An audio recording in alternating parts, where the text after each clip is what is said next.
정치 14단 민주평화당 박지원 의원 스튜디오에 나가겠습니다. 안녕하십니까. 1급으로 떨어졌습니다.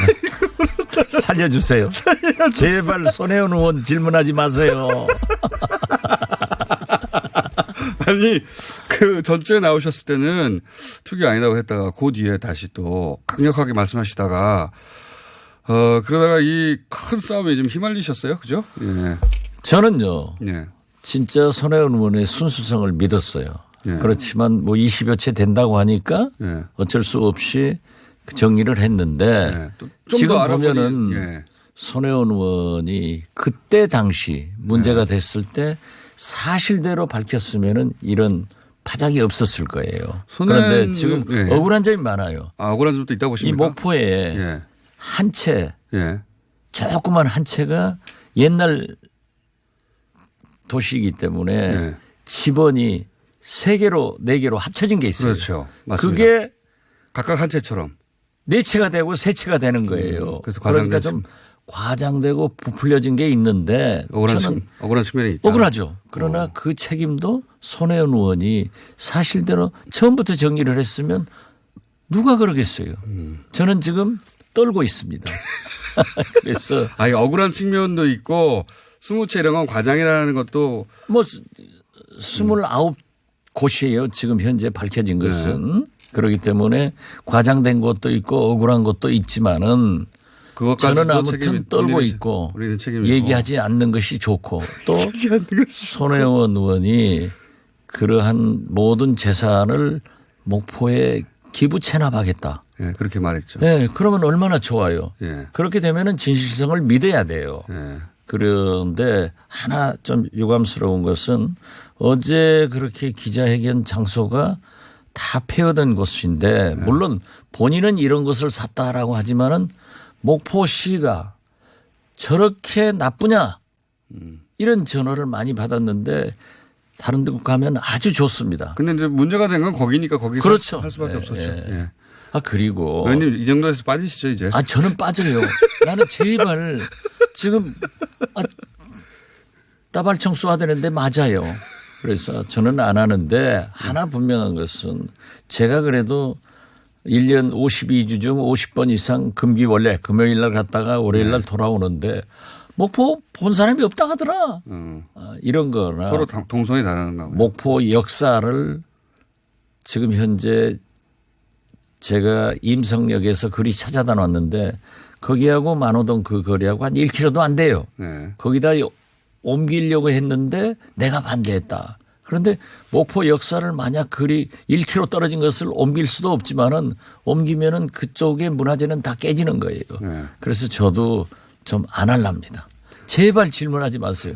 저는 떨고 있고 분명히 손혜원 의원의 진정성도 있고 또 특히 기부 체납한다고 하면 좋고 절대 답변 안 합니다. 예. 하여튼 억울한 측면도 있고. 있죠. 뭐, 예. 예. 뭐 숫자가 뭐 저도 20채다 이렇게 과장된 면도 있긴 저도 분명히 그건 있다. 내가 예. 사과할 수 있어요. 왜냐하면 한 빌딩 조그만 것에 예. 번지가 3개 4개 돼가지고 3채 4채다. 예. 법적으로는 그러죠. 예. 근데 실상은 우리 당의 모 의원이 예. 원룸 하나 가지고 있는데 11채가 된 거예요. 그게 방 하나하나가 지번이 달라가지고. 예. 등기가 돼 있어요. 예. 11개 등기로. 그러니까는 이용주 의원 말씀하시는 거죠? 이용주 의원. 예. 자기는 한 채인데 예.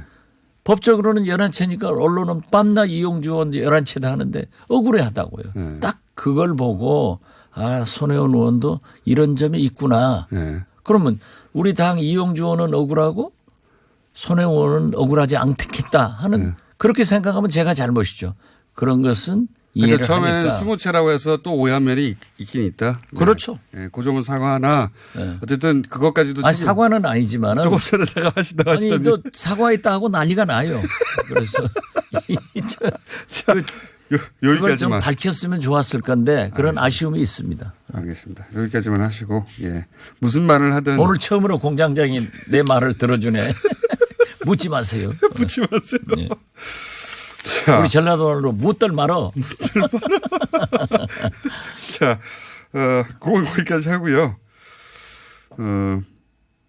폼페이오 국무장관이 몇 마디 하고 있고 그다음에 뭐 2월 말 북미 정상회담 한다고 하고 있고 여러 뉴스가 막 나오고 있는데 정리를 한번 해 주십시오. 지금 어떻게 돼가고 있고 상황이 전개가 어떻게 되는 건지. 하나 분명한 것은 예. 문재인 대통령의 발언이 가장 중요합니다. 금년 신년 기자회견에서 예. 북한이 ICBM을 폐기하면은 예. 미국이 상응한 조치를 할 것이다. ICBM은 단어가 나왔어요. 그렇죠. 예. 예. 그런데 구체적으로. 이건 평창 동계올림픽 때 예. 기차 타고 가시면서 미국 MBC 기자한테 한미 군사훈련을 연기했으면 좋겠다. 예. 야, 똑같은 거예요. 미리 그래서 알고. 예. 일부 보수층에서 생각하는 코리아 패싱이 되고 있지 않냐. 예. 문재인 대통령은 완전히 물먹고 있다. 그러니까 하는데 북한하고 미국은 지금 워싱턴에서 만났는데 우리는 뭐 하고 있냐. 패싱이다. 이런 얘기가 나올 뻔했죠. 완전히 공조를 해서 예. 문재인 대통령이 하고 있는 것은 사실로 확인됐고요. 예. 제가 우리 방송할 때 그랬잖아요. 예. 서훈 국정원장 예. 미국 하니까는 물어서 아니 나는 모르고. 미국 갔구나 제가 그랬는데. 그렇죠. 예. 근데 안 갔다고 하셨는데 사실은 알고 하시는. 아니 거기다 내가 던졌죠. 미국 하니까 예. 이제 갔냐 예. 했을 때 정보기관장이 움직이는 것을 얘기하는 것은 안 좋은 거예요. 예. 하지만 말씀하셨잖아요. 그러나 알아들었어요. 아 기자들이. 예. 기자들이 알아듣고 보수 언론에서 예. 만약 서훈 국정원장이 현장에서 미국과 공조를 안 하고 왔으면은 코리아 패싱이다 하고 할 건데 말이 없잖아요. 그러니까 코리아 패싱이라는 말이 나올 것을 서훈 국정원장 단어 한마디 해가지고 막으신 그런 공로가 있죠. 그런 공로가 있다라고. 그래서 네. 지금 보면은 일부 국민 보수층에서 염려하지 않아도 된다. 한미 공조가 철저히 되고 있고 네. 남북 관계도 좋고 지금 현재 북미 관계도 우리가 생각했던 것보다 훨씬 좋다. 그 2월 말이 아니라 3월로 넘어갈 수 있다고 계속 말씀하셨잖아요. 그 이야기는 뭡니까? 저는 지금도 예. 지난주에도 말씀하셨는데. 예. 3월 말 아니 2월 말에서 빨리 하면 얼마나 좋겠어요. 많은. 예. 그러네 3월 초로 넘어갈 확률이 많다. 왜 그렇게 생각하시나요? 왜냐하면 예. 코리아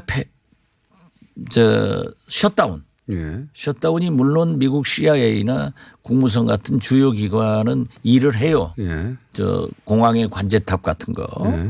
뭐 세관 같은 거 하는데 모든 공무원들이 지금 전부 일을 하지 않고 있기 때문에 예. 정신이 없어요. 스트레스도 많이 그리고 받고 정신이 없구나. 트럼프 대통령과 미국 펠로시 하원 의장 미국 민주당과 지금 격돌을 하고 있기 때문에 네. 그러한 문제도 있지만은 지금 방금 질문한 대로 폼페이오 장관이 계속 미국이 어떻게 해 주겠다. 그런 발언 계속 나오고 있죠. 그런 네. 것을 지금 긍정적으로 던지고 있잖아요. 예, 뭐 미국의 민간 투자가 막 거기 될 것이라는. 그렇죠. 예. 그러니까 그래요. 북미 관계가 좋아지더라도 우리 한국에서 민간 투자가 들어가 줘야 다른 나라가 투자를 해요. 그 말은 사실은 제재가 일부 완화된다는 얘기 아닙니까? 그렇죠. 예. 그러니까 ICBM 문재인 대통령이 말씀했는데 폼페이오 국무장관이 미국은 국내 안전이 중요하다. 예. 본토 공격하지 않는 방법을 찾아내겠다 아니에요? 예. 그러니까 이제 또 북한에서도 영변 핵 생산 시설을 폐기해라. 그러면은 미래의 핵은 없어지고 현재의 핵 가장 문제가 되는 ICBM도 없어지고 미국으로서는 핵 확산 중동으로의 수출이 금지된단 말이에요. 그렇기 때문에 굉장히 좋은 방향으로 가는데 문제는 미국이 내놓을 거 아닙니까? 뭘 내놓느냐. 뭘 내놓을 거냐. 예.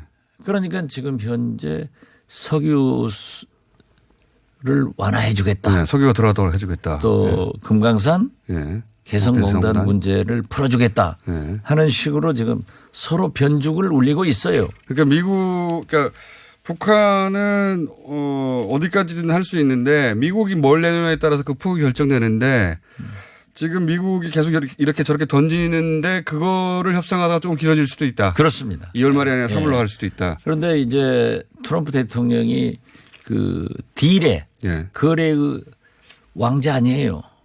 그렇기 때문에. 좋은 의미로 왕자고. 좋은 의미. 아니, 우리는 트럼프 대통령을 위해서 기도해야 된다니까. 그 탁탁 던지면서 기가 막히게 하는 거예요. 그래서 저는 성급하게 하는 게 아니라 비핵화는 평화는 기다리면서 가져온다. 결국 오고 있다. 저는 그렇게 확신합니다. 장사의 왕자라고 하셨는데 제가 또 좋은 의미로 왕자고 나쁘게 표현하면 꾼이라고 생각되는 게 요 타이밍에 또 방위비를 올려달라고 지금 한참 동맹과 관련된 중요한 사안들을 논의할 때 이때 우리가 미국의 부탁을 듣지 않을 수 없을 것 같은 상태에 바로 방위비 올려달라고 찔러 들어온 거 아닙니까? 그것도 우리가 여기서 뉴스 공장에서 얘기했잖아요. 아르헨티나 G20 아르헨티나 갈 때 한미 정상회담을 하면은 북한 핵 문제도 논의하겠지만은 무슨 요구가 있을 것이다. 요구가 크게 있을 것이다. 바로 그거예요. 거기서부터 출발했는데. 그때 방위비 분담 인상을 요구할 거를 그때. 그렇죠. 예언하신 거네요. 그런데 아니 예언이 아니라 저렇게 국제 전문가는 아는 거예요. 아셨고. 그래서 지금 처음에는 뭐 1조 6천억인가 뭐 이렇게 하다가 지금 현재 1조까지 떨어지긴 했는데 우리가 작년까지 부담한 것은 매년 9,602억인데 미국에서 16억 달러. 1조 8천억 달러요. 거의. 1조 7, 8천억을 요구했는데 지금 어디까지 내려갔냐니까 10억 달러까지 내려갔어요. 1조 한 2천억 되는 거죠. 1조 2천억 되는데. 우리는 1조를 넘길 수 없다. 우리는 절대 1조를 넘길 수 없다. 그건 타당해요. 우리 정부 문재인 대통령의 스탠스가 옳은 거예요. 자 보십시오. 우리가 미국이 있는 세계에서 제일 좋은 평택 기지를 우리가 제공하고 있지 않습니까? 그러니까요. 그 비용이 얼마입니까? 그리고 우리가 미국에서 얼마나 많은 무기를 수입해 옵니까? 이건 무역계에 안 잡혀요.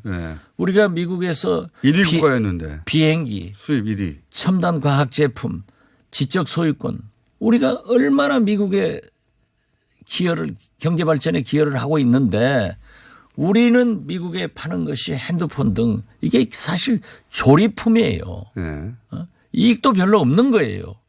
그러나 뭐 그것은 과학 기술 여러 가지 문제를 우리가 해야 되는데 우리가 분단 국가 아닙니까?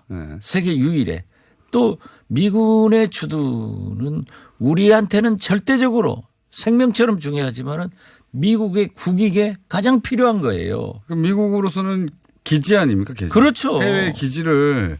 그러기 때문에 이게 절대 트럼프 대통령이 과도한 요구를 해서는 안 되고. 안 되는데 했잖아요. 그리고 1조 미만으로 도와줘야 됩니다. 그런데 이제 우리 정부의 방위비 협상 대표 중에 한 분이 내 개인 의견이다.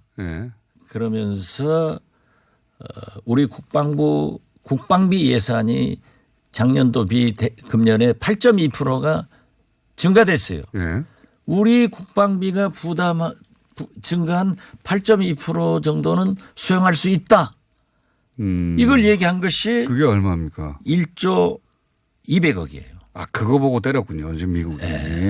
그런데 그건 좋아요. 그건 좋은데 지금까지 3년이었는데 이걸 1년으로 해라. 아, 그러니까 갱신을. 그러니까 한 번 정한 액수를 1년만 하고 그다음에 또 협상하잖아. 또 인상 요구할 거 아닙니까? 그런데 이것은 지금 미국의 전략이 숨어 있는 거예요. 미국이 우리 한국하고 방위비 협상을 하고 나서 바로 일본하고 나토하고 합니다. 미국 발음은 네이토예요. 잘 모르겠지만 아무튼 나토하고 하는데 한국에서도 이렇게 올렸기 때문에 일본이나 나토도 올려라. 우리가 제일 만만한 상대 아닙니까? 그러니까 현재 게다가 우리가 남북 관계, 북미 관계 때문에 이걸 들어줄 거라고 이제 예상하면서 밀고 들어온 거지 않습니까? 그렇죠. 동맹을 이용한 거죠. 지금까지 미국 편에 절대 우리가 한미 동맹 미국과 보조 취해야 된다.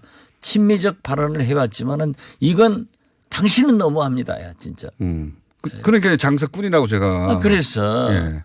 일본과 나토하고 협상하기 위해서 우리를 압박해서 하는 것은 나쁘다. 게다가 아까 1년 말씀하신 것도 생각해 보면 원래는 한 번 액수를 정하면 3년은 가야 되는데 그렇죠. 1년을 하자는 거잖아요. 네. 그러면 내년에도 또 북미 관계에 그렇죠? 내년까지는 계속 그 첨예한 사안들이 있을 텐데 또 다시 그걸 들고 나오려고 하는 거 아니에요? 이용하려고.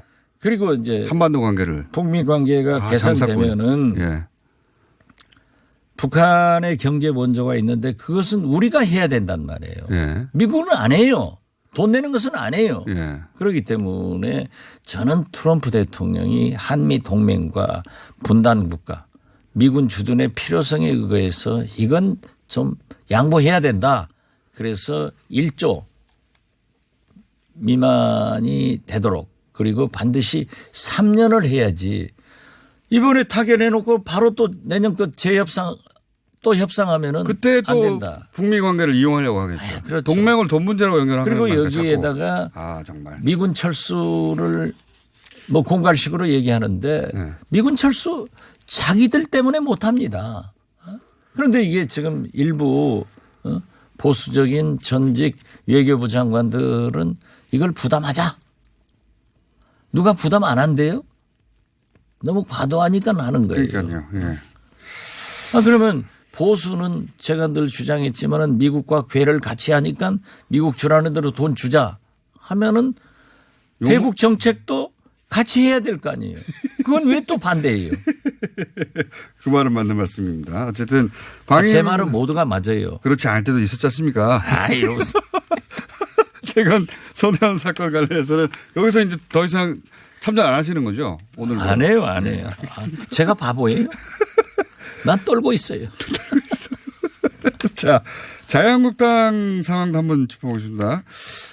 다음 달에 가장 큰 정치적 이벤트는 이제 자유한국당 전당대회여서 자꾸 이제, 이야기가 나오는데, 김병준 비대위원장이 출마한다고 해요. 예. 이분에 대해서 처음부터 그런 얘기가 있었지만, 손살에 치다가 드디어 출마한다고 하는데. 제가 뭘 하겠어요.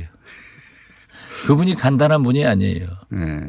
그리고 김병준 비대위원장, 홍준표 전 대표, 네. 김무성 전 대표 모두가 나서더라고요. 그러니까요. 김무성 전 대표도 나올 수도 있다. 나온다고 뭐 당이 이대로 두면은 자기가 위기가 있으면 나오겠다 하는데 원래 안 나온다고 그랬어요. 안 나온다 했다가 바꾸는 거죠.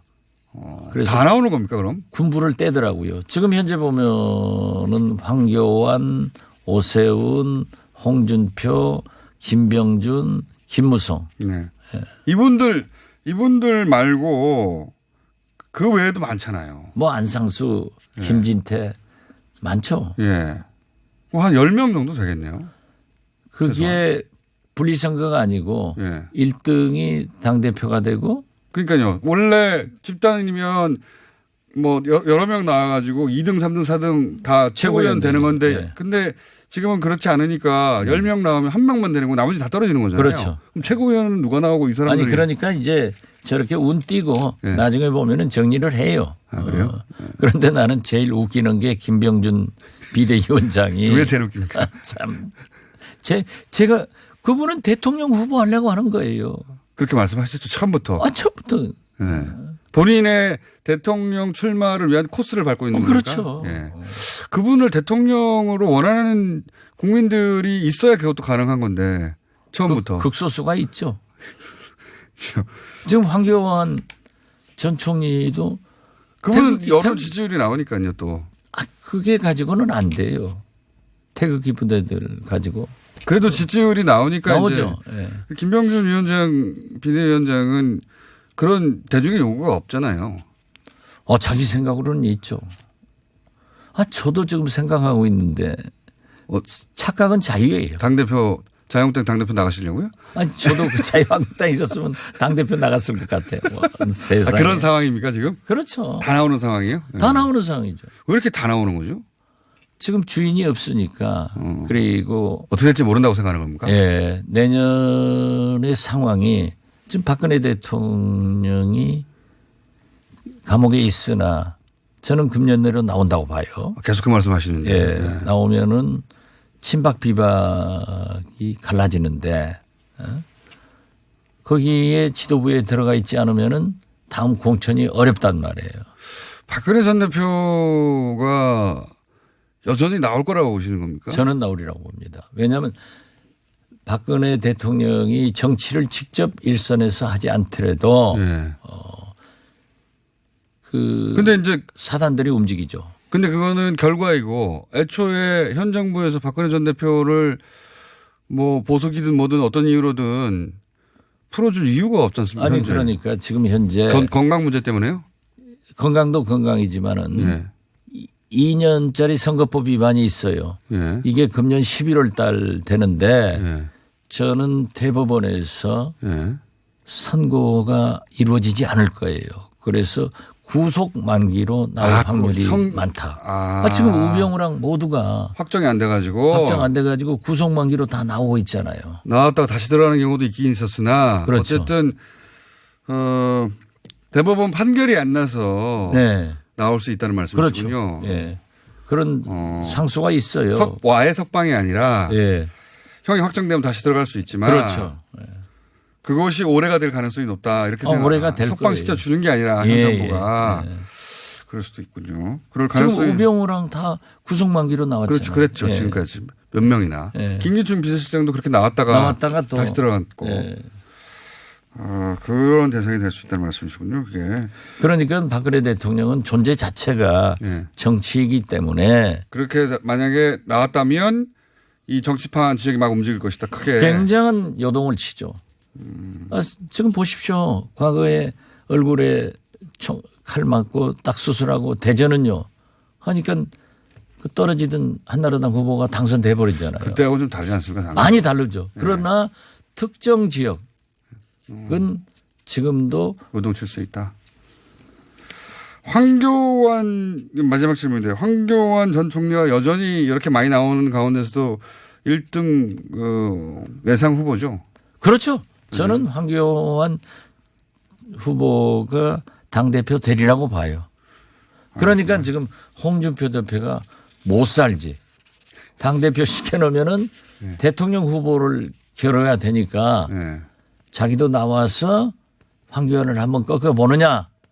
그 계산을 분주히 하고 있는데 나온다고 하면서 어떤 딜을 할 수도 있는 거고 안 나올 수도 있고 그건 몰라요. 하여튼 많은 사람들이 나올 가능성이 점점 높아지고 있다는 거죠, 현재. 그렇죠. 알겠습니다. 지금은 그러지만은 나중에 또 정리될 것이고. 나중에 다 정리돼요. 오늘 여기까지 해야 되겠습니다. 네. 안 물어줘서 감사합니다. 아니 중요한 골자를 말씀하셨으니까요, 스스로. 예. 자.